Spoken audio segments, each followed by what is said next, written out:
UDF സർക്കാർ തുടക്കമിടുന്ന വയോജന വകുപ്പിൽ പെൻഷൻകാരായ സർക്കാർ ജീവനക്കാർ സേവനം നൽകാൻ തയ്യാറാകണമെന്ന് KPCC secretary PT Ajay Mohan അഭിപ്രായപ്പെട്ടു.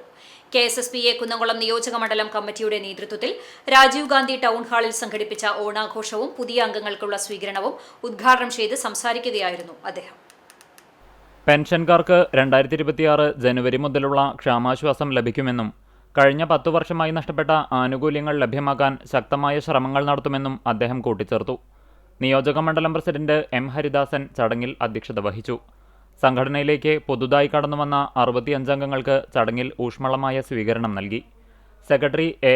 അബ്ദുൾ മജീദ്, KPCC അംഗം ജോസഫ് ചാലിശ്ശേരി, മുനിസിപ്പൽ കൗൺസിലർമാരായ ലബീബ് ഹസൻ, ബീന, അനീന, കുന്നംകുളം മണ്ഡലം Congress president PI Thomas, Chowwanur block അംഗങ്ങളായ ആൻഡോ പോൾ, മഞ്ജുഷ തയ്യൂർ, KSSPA ജില്ലാ പ്രസിഡന്റ് പോളച്ചൻ മാസ്റ്റർ, സംസ്ഥാന കൗൺസിലർ TS സുബ്രഹ്മണ്യൻ, വനിതാ ഫോറം ജില്ലാ പ്രസിഡന്റ് MJ മേഴ്സി, ജില്ലാ കമ്മിറ്റി അംഗം നദീറ, ട്രഷറർ MS സിറാജ്, ജില്ലാ ജോയിന്റ് സെക്രട്ടറി PP യേശുദാസ് എന്നിവർ ചടങ്ങിൽ പങ്കെടുത്തു. സമ്മേളനത്തിനുശേഷം വിഭവസമൃദ്ധമായ ഓണസദ്യയും പെൻഷൻകാരുടെ വിവിധ ഓണക്കളികളും മനോഹരമായ കലാപരിപാടികളും അരങ്ങേറി.